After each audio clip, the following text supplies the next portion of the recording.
Princess Kira of the Azuran Dominion had seen many species kneel before her throne. The tall, violet-skinned Azuran were known across 17 star systems as the greatest warriors in the galaxy. Their empire stretched across countless worlds, defended by soldiers who trained from childhood in combat arts perfected over millennia.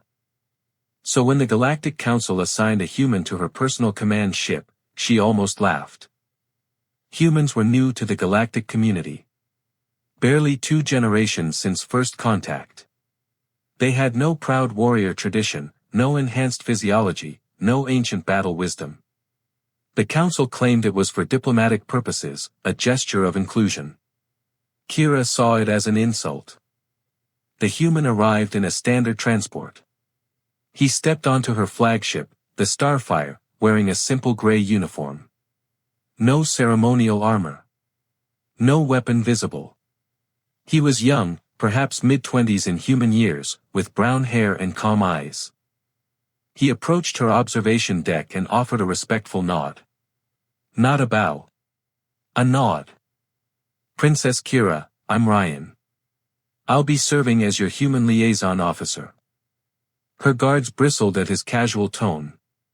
Kira raised one elegant hand, silencing them. Tell me, human. What exactly can your kind offer the greatest military force in known space? Ryan met her gaze steadily. A different perspective, maybe. And someone who keeps showing up. The Azuran Dominion controlled the heart of the galaxy through strength and tradition. Their capital world, Azura Prime, glowed blue-violet from orbit, covered in crystalline cities that reached toward the stars. Every Azuran child learned to fight before they learned to read. Their warriors were enhanced through genetic refinement spanning thousands of years, making them stronger, faster, and more resilient than most species. Princess Kira was the Emperor's youngest daughter, but also his finest military commander. At only 70 cycles, young by Azuran standards, she had already won 12 major campaigns. Her flagship commanded a fleet of 40 warships, and her personal guard consisted of the elite Crimson Blades, warriors who had never known defeat. Humans, by contrast, had stumbled into galactic society almost by accident. Their exploratory vessel had drifted through a wormhole 30 years ago, leading to first contact. The Galactic Council had granted them provisional membership, but most species viewed them as weak, short-lived primitives from a backwater world. Ryan was part of the first generation of human liaison officers, meant to build bridges between humanity and the greater galactic powers. The Council hoped exposure would help humans learn from advanced civilizations. Kira thought it a waste of time. She assigned Ryan to the lowest quarters, gave him no meaningful duties, and largely ignored his presence. Her officers followed her lead, treating the human as invisible. Ryan didn't complain. He simply observed, learned, and stayed out of the way. The Starfire was magnificent. Ryan spent his first weeks learning its corridors, studying Azuran military protocols, and watching the crew operate with precision that would make any Earth military jealous. The ship itself was a masterwork, powered by quantum cores and armed with weapons that could crack a moon. He tried making conversation with the crew. Most ignored him. A few responded with cold politeness. One officer, a scarred veteran named Torin, actually sneered. Humans break easily. I have seen your performance records. Fragile bones. Weak muscles. Short lifespans. What could you possibly teach us? Ryan shrugged. Maybe nothing. But I'm here to learn, too. Torin walked away, unimpressed. Ryan didn't let it bother him. He had volunteered for this assignment knowing it would be difficult. Humanity needed allies, needed to prove they belonged in this vast universe. If that meant enduring contempt and isolation, so be it. He kept a journal, recording observations. The Azuran were incredible warriors, but their culture was rigid. Everything followed ancient protocols. Innovation was rare. They relied on proven methods, repeated perfectly. In the ship's observation lounge, Ryan sometimes watched stars drift past and thought about home. Earth was 60 light-years away. He missed his family, missed simple things like rain and forests. But he had made a commitment. So he stayed, watched, and waited for a chance to prove humans were worth more than the galaxy believed. 3 months into the voyage, the Starfire received a distress call. A mining colony on the frontier world of Thresh was under attack by raiders. Princess Kira ordered her fleet to the system immediately. Ryan observed from the command deck, standing quietly in the back while Azuran officers coordinated the response. Kira commanded from her central throne, her voice sharp and certain. Within 6 hours, they arrived at Thresh. The raiders fled before the Azuran fleet even entered firing range. Kira's reputation alone was enough to scatter them. The colony administrator, a nervous insectoid being, thanked the princess profusely. Kira barely acknowledged the gratitude. This was routine. Expected. As they prepared to depart, Ryan noticed something in the sensor data. He studied it for several minutes, then quietly approached the sensor officer. "Excuse me, but those energy signatures near the asteroid field, do they seem unusual?" The officer glanced at him with barely concealed irritation. "Those are standard cosmic radiation patterns. Perhaps humans lack the education to recognize them." Ryan nodded and stepped back. But something nagged at him. Those patterns weren't quite right. He said nothing more. Who would listen to a human? 2 days later, a convoy of civilian transports was ambushed in that exact asteroid field. The raiders had been hiding, waiting. 12 ships were destroyed before Azuran reinforcements arrived. Ryan saw Kira's expression tighten when the reports came in. But she never looked his direction. He wondered if anyone had even remembered his observation. The Vrel were an old enemy. For centuries, they had tested the borders of the Azuran Dominion, probing for weakness. They were a hive-mind species, controlling vast swarms of bioengineered warriors through collective consciousness. Individual Vrel were not particularly dangerous, but in coordinated thousands, they were terrifying. Now, intelligence reports suggested the Vrel were massing near the frontier. Something big was coming. Princess Kira convened her war council.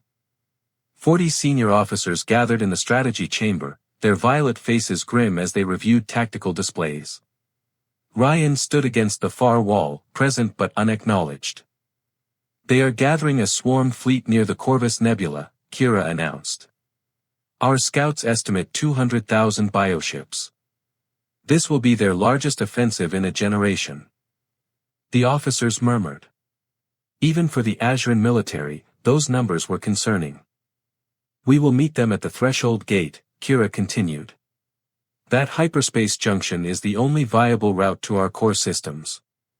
We hold there, or they break through into the heart of the Dominion." Torin, the scarred officer who had mocked Ryan before, stepped forward. "Our forces? 80 warships. Reinforcements are 3 weeks away."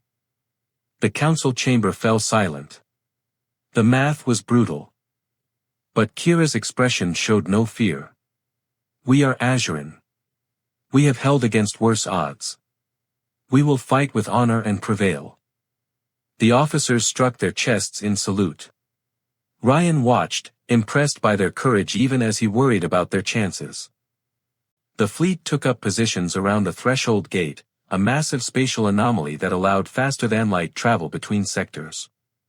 Kira deployed her ships in a defensive sphere, overlapping fields of fire, elite Crimson Blade fighters on rapid response standby.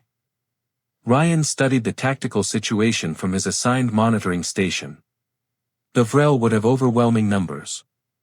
Azuran ships were superior individually, but against a coordinated swarm, even excellence had limits. He ran simulations in his spare time, looking for alternatives. Different formations. Unconventional tactics. Anything that might improve their odds. When he tried to share one idea with a tactical officer, the response was ice. "We have fought the Vrel for 1,000 years. We do not need strategies from a species that has never faced them." Ryan accepted the dismissal and returned to his station. Princess Kira prepared her forces with absolute confidence. She walked the ship's corridors, addressing her warriors personally. Ryan watched her speak to the Crimson Blades, her elite guard, and saw their devotion. They would die for her without hesitation. She never once spoke to him. The Vrel swarm arrived 4 days later. Sensors detected them at extreme range, a massive cloud of organic ships moving with perfect coordination. 200,000 strong, exactly as predicted. Kira stood on her command throne, elegant and fierce. All ships, battle formation. Prepare to engage. Across the fleet, Azuran warriors readied themselves. Ancient war hymns played over internal channels. Ryan checked his emergency gear and took a deep breath. Here it came. The first wave hit like a tsunami of teeth and fury.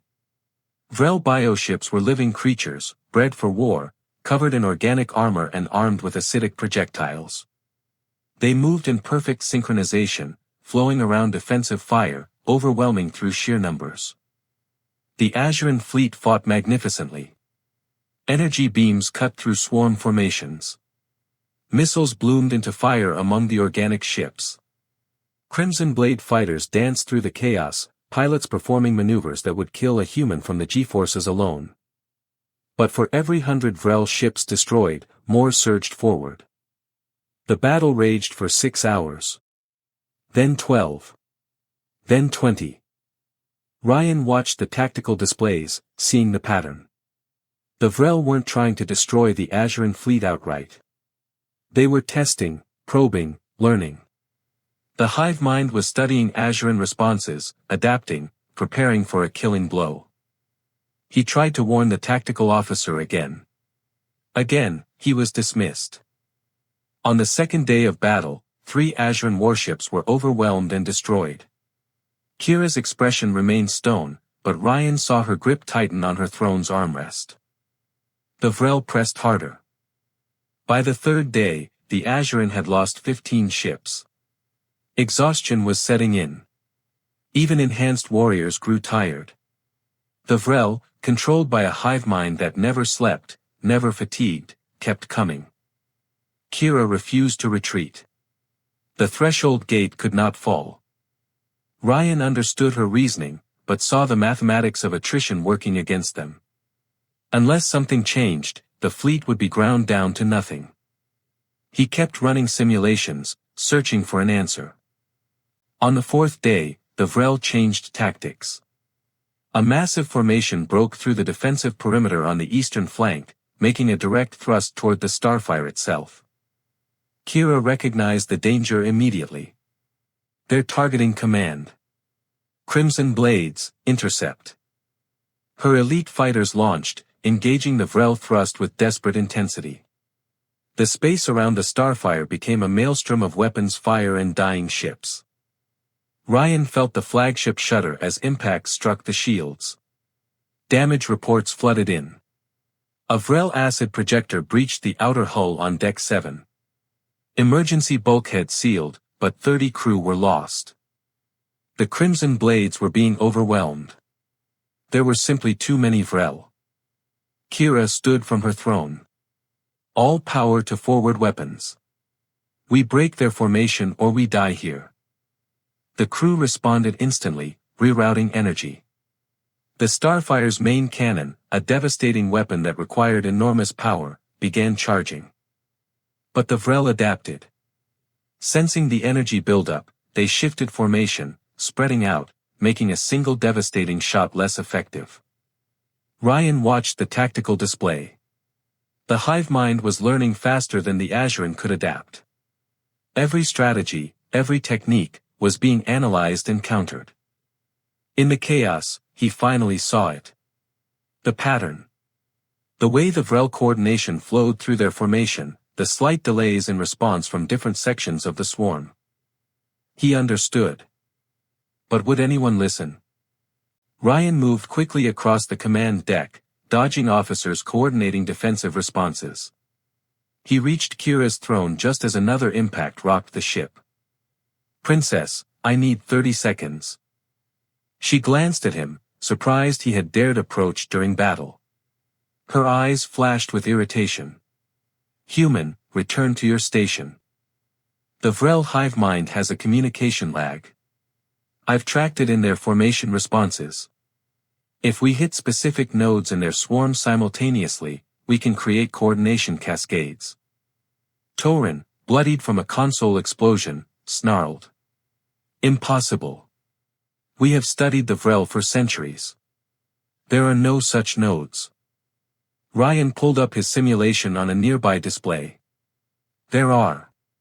The lag is only 0.3 seconds, easy to miss, but it's there. See these ships? They're relay points. Take them out in the right sequence, and whole sections of the swarm lose coordination. Kira stared at the data. Another explosion shook the ship. Her shields were failing. She had seconds to decide. Every instinct, every tradition, told her to ignore the human. What could his species possibly see that hers had missed? But she looked at his eyes. Calm. Certain. Unafraid. Mark the targets, she ordered. Torin's face showed shock and anger, but he obeyed. Ryan highlighted 17 Vrel bioships scattered through the swarm formation, positions that seemed random but followed the mathematical pattern he had identified. All ships, synchronize firing solutions. Target designation Omega. Fire on my mark. The fleet responded. Despite exhaustion, despite losses, Azuran discipline held. Fire. 80 ships fired simultaneously.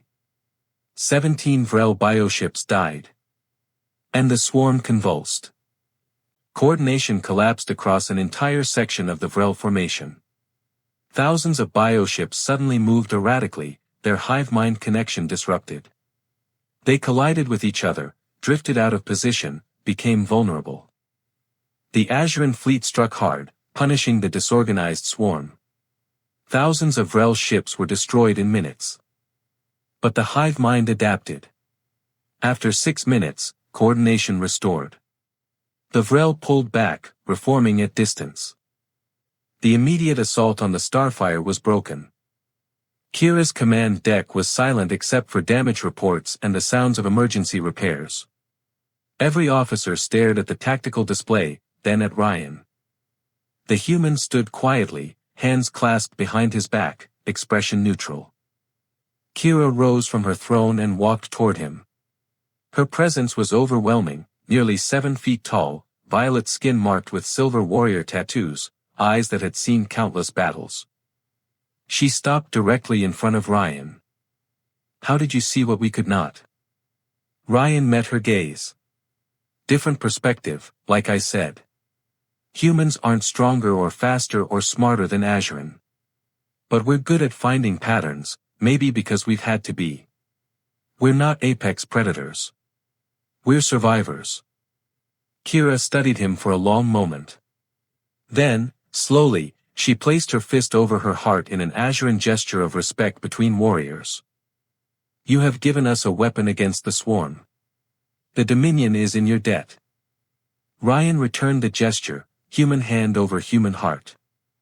We're on the same side, Princess. That's enough. Torin watched from across the deck, his expression complex. Shame, perhaps.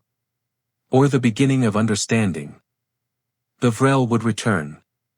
But now, the Azuran had a chance. The battle continued for 2 more days, but the tide had shifted. Every time the Vrel pressed an attack, Ryan identified the coordination nodes and the fleet struck them, disrupting the hive mind's control. The swarm grew more cautious, less effective. On the 7th day of battle, the Vrel withdrew.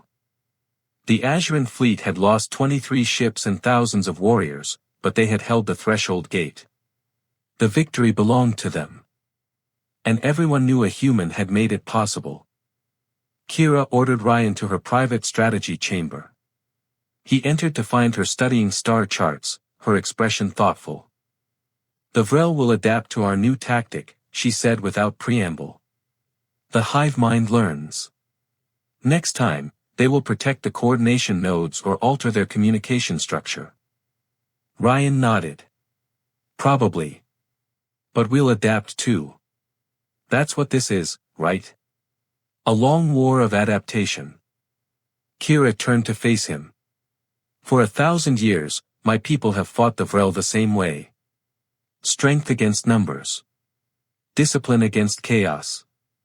We never thought to look for patterns in their coordination because we did not believe such patterns existed.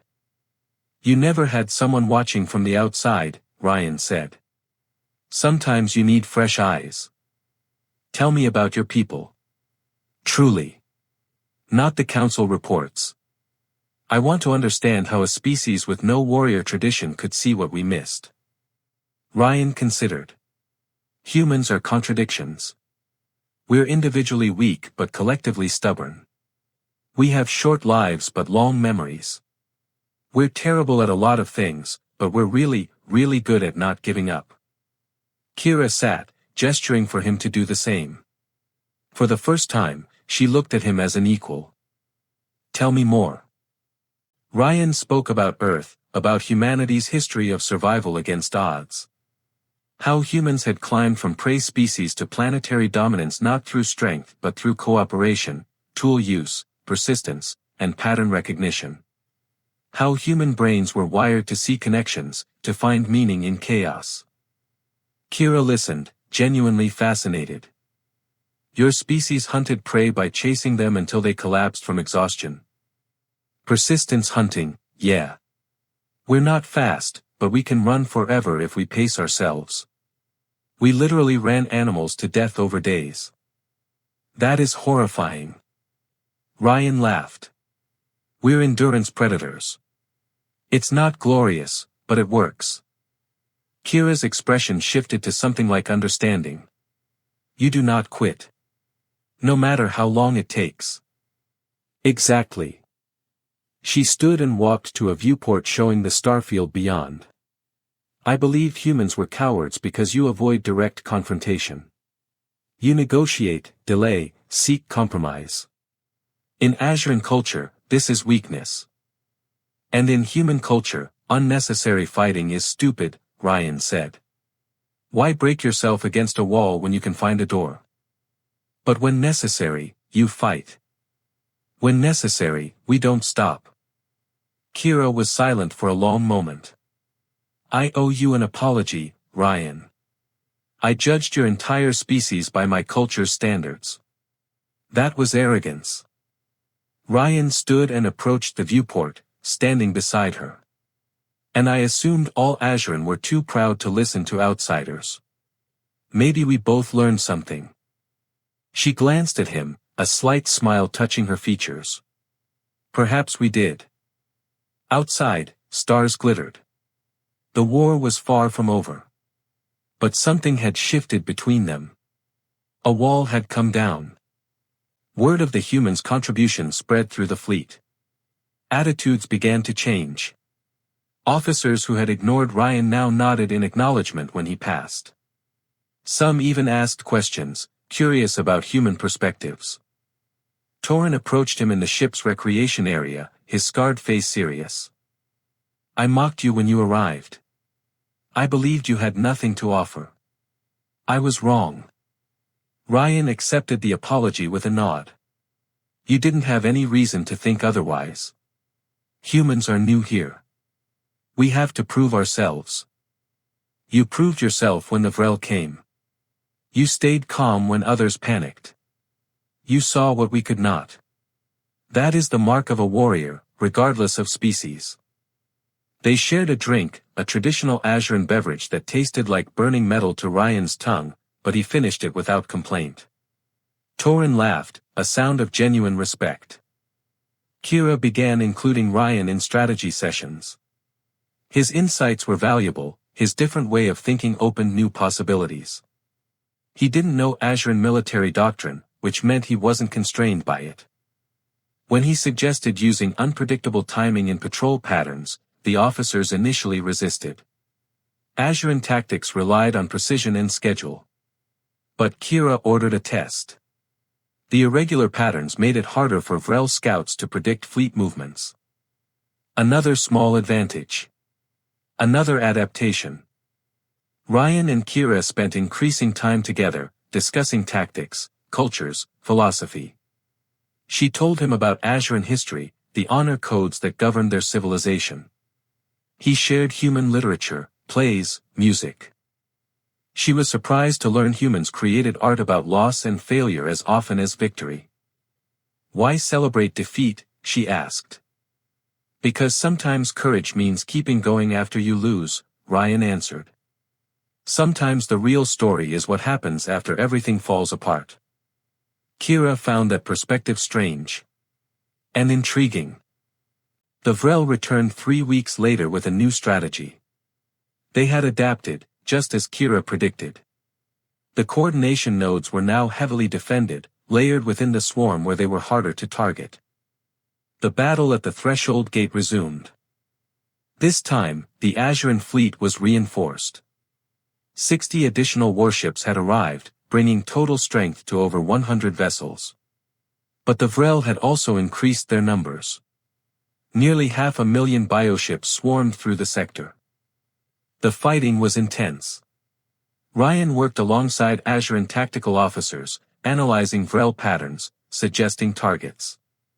He had become part of the team.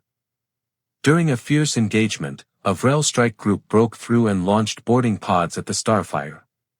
Organic projectiles latched onto the hull, burning through, disgorging Vrel warriors into the ship's corridors. Kira immediately ordered the Crimson Blades to repel boarders. She armed herself and prepared to join them. Ryan grabbed a plasma rifle from an emergency locker. Kira looked at him, surprised. "You are not a soldier." "Everyone fights when the ship is boarded," Ryan said, checking the weapon. "Human rule. Besides, I'm not watching from the sidelines while you're in danger." Something flickered in Kira's eyes. Respect. And something else, harder to define. "Stay close to me." Vrel warriors are deadly in close combat. They moved out together, heading toward the breach point on Deck 12. The corridors were chaos. Vrel warriors were nightmarish creatures, multi-limbed and fast, driven by the hive mind with no sense of individual preservation. They attacked in perfect coordination, overwhelming defenders through numbers and ferocity. The Crimson Blades fought magnificently, but they were being pushed back. Kira entered the battle like a force of nature, her energy blade cutting through Vrel warriors with precision and power. Ryan stayed behind her, providing covering fire, watching her flanks. He wasn't enhanced. He wasn't a trained warrior. But he was calm under pressure, and he didn't panic. A Vrel warrior lunged from a side corridor, directly at Kira while she was engaged with 3 others. Ryan fired, the plasma bolt catching the creature mid-leap, burning through its thorax. It crashed down dead. Kira spun, saw the corpse, saw Ryan lowering his rifle. "Thank you." "Watch your 6, he replied, shooting another Vrel climbing on the wall. They fought side by side through the corridor, supporting each other. Kira's combat prowess was breathtaking, but Ryan's ability to stay cool and aware made him a good partner. He didn't try to match her strength. He covered angles, called out threats, focused on teamwork. The Crimson Blades rallied, pushing forward. After 20 minutes of brutal fighting, the boarding force was eliminated. The breach was sealed. Kira and Ryan returned to the command deck, both bloodied but alive. She looked at him with new eyes. "You fought well. I just tried not to die and helped where I could. You protected me. Twice." Ryan shrugged. "You were protecting everyone else. Someone had to watch your back." Torin approached, his armor scorched. "The human fights like one of us. I saw him stand his ground when Vrel warriors charged. No fear." "Fear is fine," Ryan said. "You just can't let it make your decisions." Kira cleaned her blade, her movements precise. But her mind was elsewhere.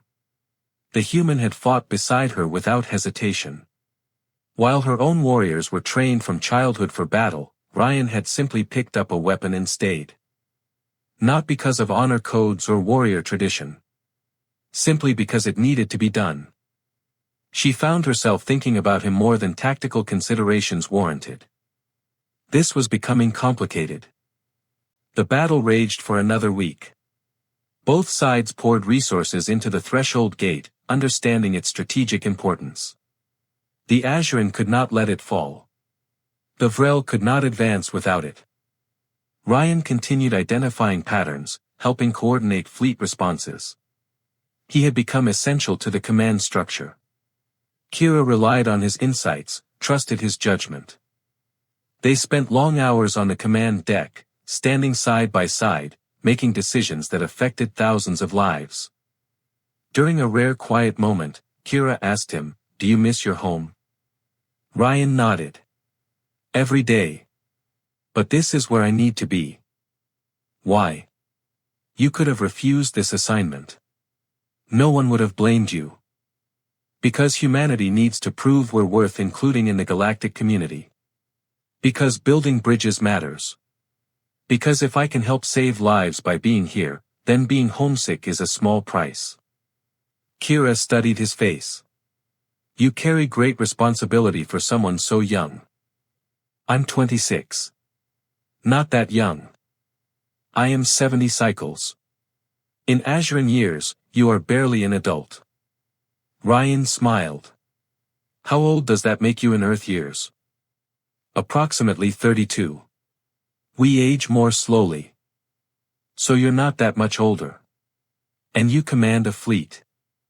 "I was bred for command. Trained since childhood." "You were not." "No," Ryan agreed. "I studied engineering and diplomacy. Joined the liaison corps because I wanted to see the stars. Figured I'd spend my time filing reports and attending ceremonies. Didn't expect a war. Yet here you are. Here I am." Their eyes met. The moment stretched, charged with something neither quite acknowledged. An alert broke the silence. Vrel forces were regrouping for another assault. The moment passed, but something remained. The turning point came during the second month of battle. The Vrel committed everything to a massive assault, throwing their entire swarm at the Azuran defenses simultaneously. It was overwhelming. Coordinated. Brutal.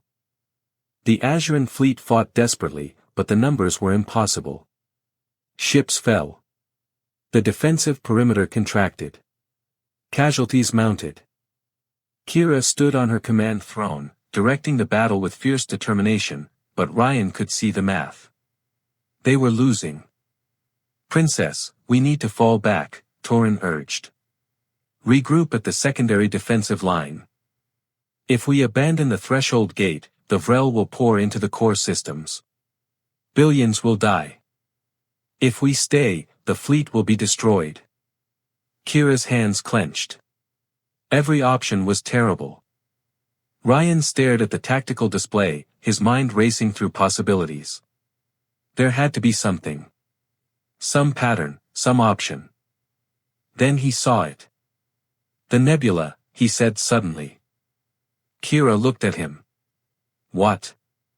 "The Corvus Nebula, where the Vrel massed before the battle. It's close. Dense with ionized gas. Sensors don't work well inside it. We cannot hide a fleet in a nebula. And the Vrel would simply wait us out. Not hide. Bait." Ryan's fingers flew across a console, pulling up data. "We send a small force into the nebula. Make the Vrel think we're hiding something valuable. Draw them in. Once they're deep inside, their hive mind coordination will be disrupted by the interference. They'll be vulnerable." Torin shook his head. "The force we send would be destroyed. It is a suicide mission." Ryan met Kira's eyes. "Not if they're fast enough to get out once the trap springs. Hit and run. Lead them deep, then scatter." Kira understood immediately. A volunteer mission. Small, fast ships. Draw the swarm into the nebula, disrupt their coordination, escape in the chaos while the main fleet strikes. It's risky, Ryan admitted. But it might be our only chance. Kira stood silent, weighing the options. Then she made her decision. Prepare the plan. I will lead the volunteer force personally. Every officer on the deck protested.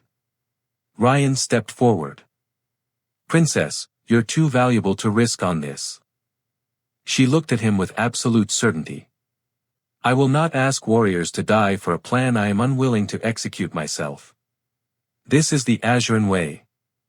Ryan saw the determination in her eyes and knew arguing was useless. Then I'm coming with you. Kira turned to him, shocked. Absolutely not. You are not trained for this type of combat flying.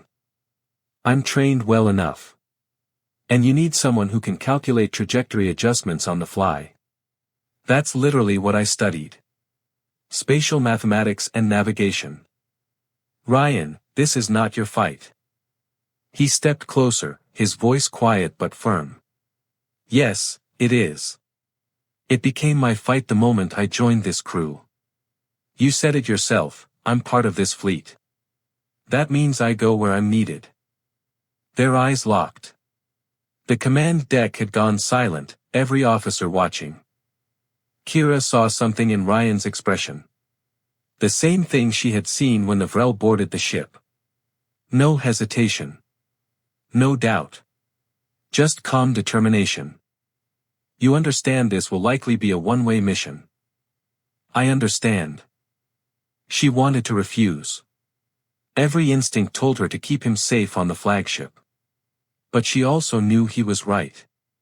His skills would increase their survival chances. And more than that, she realized she wanted him beside her. Very well. You will fly with me. 20 volunteers joined them, all elite Crimson Blade pilots. They took fast assault ships, stripped down for maximum speed and maneuverability. The plan was simple: enter the nebula, broadcast high-energy signals to attract the swarm, lead them deep into the densest regions, then scatter and escape while the main fleet attacked from outside. Simple. Suicidal. Their only chance. Before they launched, Kira pulled Ryan aside. If we survive this, there is something I need to tell you. Tell me now, Ryan said. Just in case. She hesitated, then spoke. You have changed how I see the universe. How I see what courage means. I believed strength was never showing fear, never backing down. But you have shown me that true courage is being afraid and staying anyway. Ryan smiled. That's all humans do. We're scared all the time. We just keep going.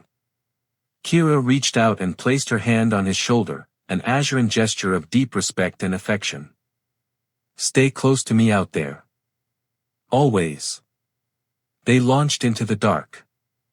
The nebula was beautiful and deadly, swirling clouds of ionized gas glowing in shades of crimson and violet.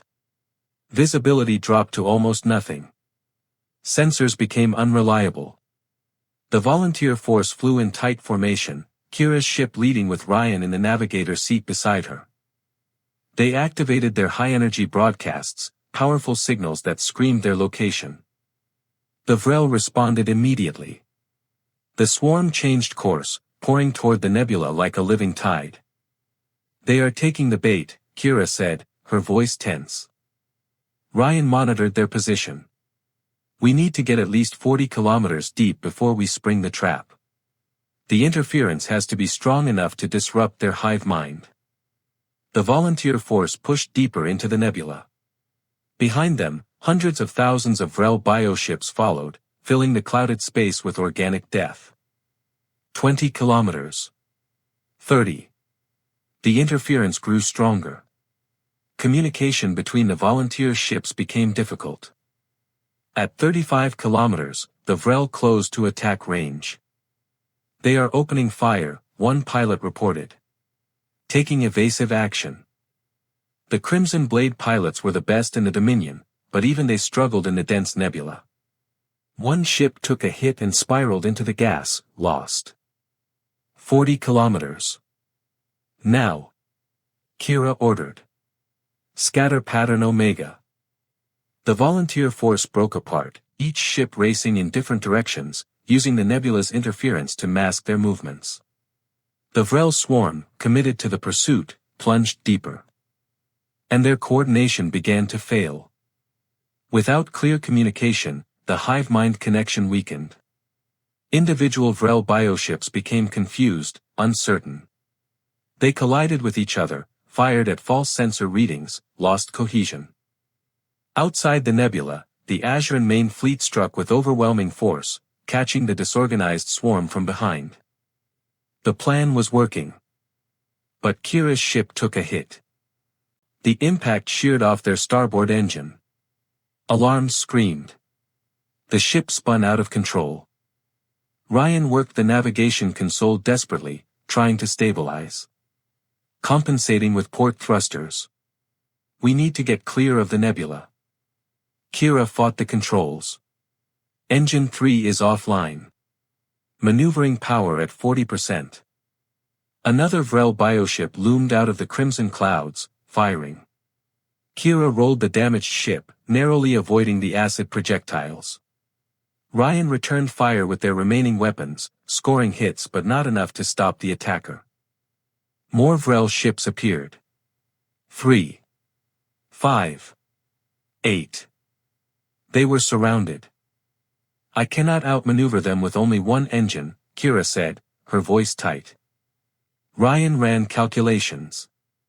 The numbers were bad. They were 40 kilometers deep in a nebula, damaged, surrounded by enemies. He looked at Kira. Her expression was fierce, determined. She would fight to the last. And in that moment, Ryan made a decision. There's an emergency plasma vent system on this ship class, right? To purge core buildup? Yes, but what? Can you override it to vent directly behind us? All at once? Kira understood immediately. It would create a massive energy discharge. Visibility would drop to 0. But it would also drain our main power. We'd be dead in the water. But if we time it right, the Vrel lose us in the blast and we drift silently while they search elsewhere. That is an insane plan. Ryan grinned. Got a better one? Kira actually laughed, a sound of fierce joy. No. Do it. Ryan prepared the override while Kira maneuvered, trying to position the ship. The Vrel closed in, sensing wounded prey. Ready, Ryan reported. On my mark. 3. 2. 1. Mark. Ryan triggered the emergency vent. The ship's entire plasma core discharged in a single massive pulse, a blinding explosion of energy that lit up the nebula like a newborn star. Then everything went dark. The ship drifted, powerless, silent. Inside, emergency lights cast everything in red. Life support was on battery backup. Weapons offline. Engines dead.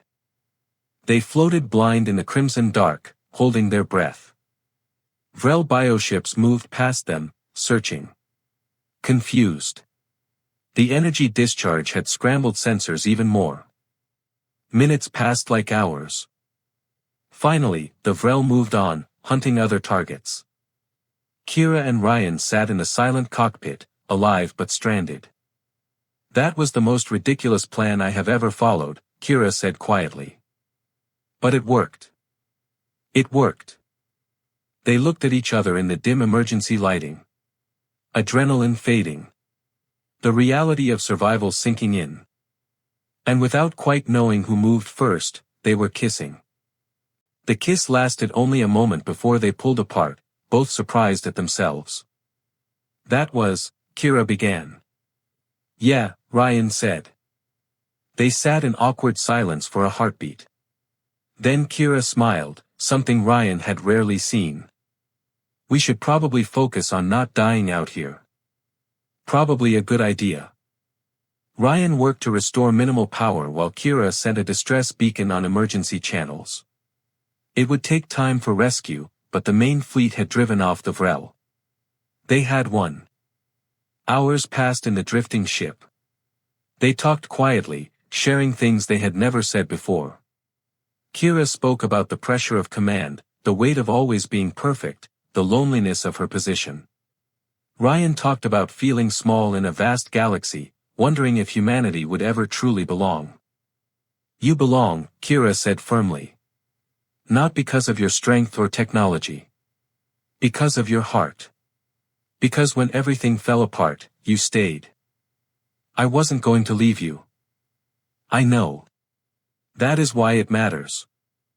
Rescue ships found them 8 hours later. As they were brought aboard, the crew cheered. Word had spread about the desperate gambit in the nebula, how the volunteer force had broken the Vrel swarm. The battle for the Threshold Gate was over. The Azuran Dominion had held. And a human had fought beside them until the end. When they returned to the Starfire, Kira addressed her assembled fleet via holographic broadcast. She stood in full ceremonial armor, regal and powerful. Today we achieved victory against overwhelming odds. We did so because we adapted. Because we learned. Because we were willing to listen to new ideas, even from unexpected sources. She gestured, and Ryan stepped into the holographic frame beside her. This human, liaison officer Ryan, has proven himself a warrior and tactician worthy of the highest honor. He saw what we could not. He stood when he could have fled. He fought when he could have hidden. By the ancient traditions of the Azuran Dominion, I name him Blade Brother, a warrior of our people. The assembled fleet roared approval. It was an honor rarely given, never to an outsider. Ryan stood stunned as Kira placed a ceremonial blade in his hands. You are one of us now, she said quietly, so only he could hear. If you choose to be. Ryan looked at the blade, at Kira, at the assembled warriors watching with respect. I choose to stay, he said. The weeks following the victory were strange and wonderful. Ryan was no longer an outsider tolerated on sufferance. He was Blade Brother, a recognized warrior, accepted fully into Azuran society. The Emperor himself sent a message of commendation. The Galactic Council took notice. Humanity's reputation shifted. If one human could earn such respect from the legendary Azuran, perhaps the species deserved serious consideration. Ryan received communication from Earth. His family was proud. The liaison corps was amazed. He had accomplished more than anyone dreamed possible. But the success brought complications. Kira was a princess of the Dominion. Her life was bound by duty, tradition, and expectation. Relationships outside the noble bloodlines were not forbidden, but they were complicated. And what had started between them was definitely a relationship now. They tried to keep it quiet, professional in public. But everyone knew. The way they looked at each other. The way they worked together with perfect understanding. Torin approached Ryan one day in the training hall. The princess cares for you. This is obvious to all. Ryan paused in his practice with an Azuran training blade. Is that a problem? It is unprecedented. A princess of the Dominion and a human. The noble houses will have opinions. Let them have opinions. I'm not leaving her. Torin smiled. Good. She needs someone who sees her as Kira, not just as a princess. You make her happy. That is worth more than tradition. But the political reality remained. The Emperor summoned Kira to HFY Prime. She was needed for strategic councils. Her presence was required at court. The day before her departure, she and Ryan stood together in her private quarters. Come with me, she said. To HFY Prime. To meet the Emperor. To meet my father. To be with me. Ryan understood what she was asking. Going to the capital, appearing at her side, would make their relationship public in the most official way possible. The noble houses will lose their minds, he said. Probably. Do you care? Ryan took her hands in his. I care about you. The rest we figure out together. Kira smiled, fierce and joyful. Together, then. Azure Prime was breathtaking, a world of crystalline towers and ancient beauty. The Imperial Palace rose kilometers into the sky, a structure built over millennia, seat of power for the greatest empire in the galaxy. Ryan arrived with Kira on her command shuttle, wearing formal attire adapted from both human and Azuran traditions. He was nervous but determined. The Emperor received them in the Hall of Stars, a vast chamber with a transparent dome showing the cosmos above. He was imposing, ancient even by Azuran standards, his violet skin marked with platinum tattoos of rank. Ryan knelt in the formal greeting Kira had taught him. Rise, human, the Emperor said, his voice deep and commanding. My daughter speaks highly of your service. I did only what needed to be done, Your Majesty. You did what trained Azuran warriors did not think to do. You saw patterns we missed. And you stayed beside my daughter when her own guards faltered.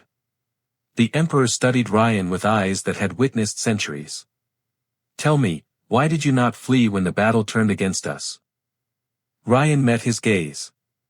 Because running would have meant abandoning people who were fighting for something important. I couldn't do that. Even though you are not Azuran. Even though this is not your empire. It's not about empires. It's about doing the right thing. The Emperor was silent for a long moment. Then, surprisingly, he smiled. You are either very brave or very foolish. Perhaps both. My daughter has chosen well. Kira stepped forward. Father, I wish to formally declare Ryan as my bonded partner. I know this is unconventional. The Emperor raised a hand. Unconventional, yes. But these are unconventional times. The galaxy is changing. Old certainties are fading. Perhaps it is time for new traditions. He looked between them. You have my blessing. But understand, the noble houses will challenge this. You will face opposition, ridicule, political maneuvering. Kira stood tall. We are ready. Then prove it. Show the Dominion that this bond makes us stronger, not weaker. The formal announcement sent shockwaves through Azuran society and the wider galaxy. A princess of the Dominion bonded to a human. It was unprecedented. Some noble houses protested. Others were intrigued. The younger generation, especially warriors who had fought at the threshold gate, supported it loudly. Ryan had proven himself where it mattered. Humanity's status in the Galactic Council improved dramatically. If humans could earn such acceptance from the proud Azuran, they were clearly more capable than previously assumed. Ryan and Kira faced the challenges together. They appeared at formal functions, weathered criticism with dignity, and continued their work. Kira commanded fleets.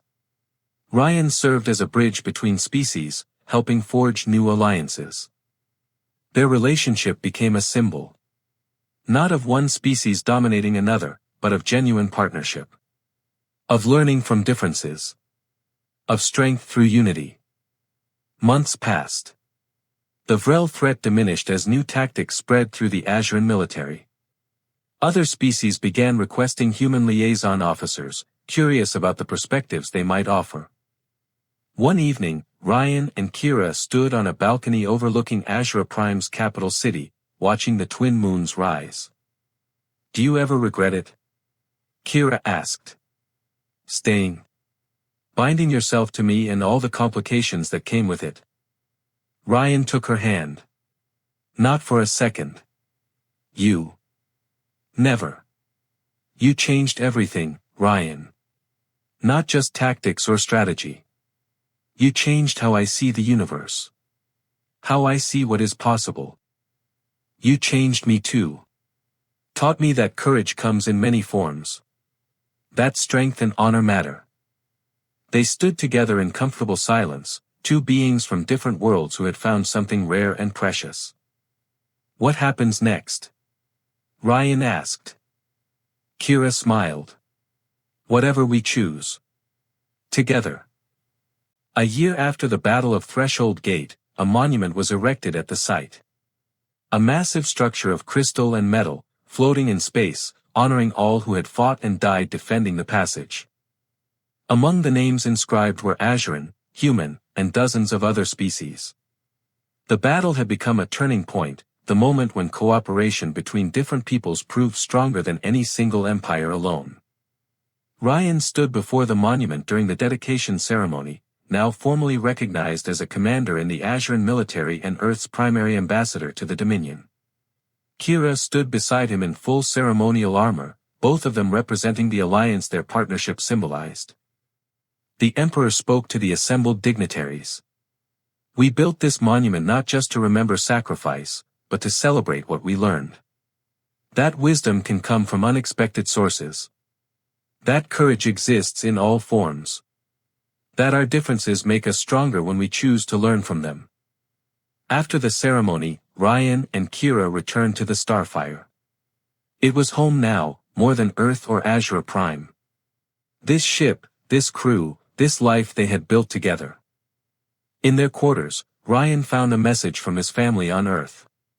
His younger sister had joined the Liaison Corps, inspired by his example. His parents sent their love and pride. Kira received reports of new defensive pacts, new alliances forming across the galaxy. The Dominion was changing, becoming more open, more willing to adapt. All because one human had stayed when staying seemed impossible. Ryan looked at Kira, this incredible being who had become his partner in every sense. "Do you remember what I said when I first arrived? That humans keep showing up." Kira laughed. "I thought you were making a poor joke." "Maybe. But it was true. We show up. We stay. We don't quit. I know that now. I learned it from you." Outside their viewport, stars glittered in infinite patterns. Somewhere out there, new challenges waited. New conflicts, new opportunities, new chances to prove that cooperation mattered more than conquest. But whatever came, they would face it together. Princess Kira of the Azuran Dominion had once believed humans were cowards. Now she knew the truth. Courage was not the absence of fear. It was staying, even when fear screamed to run. And Ryan had stayed.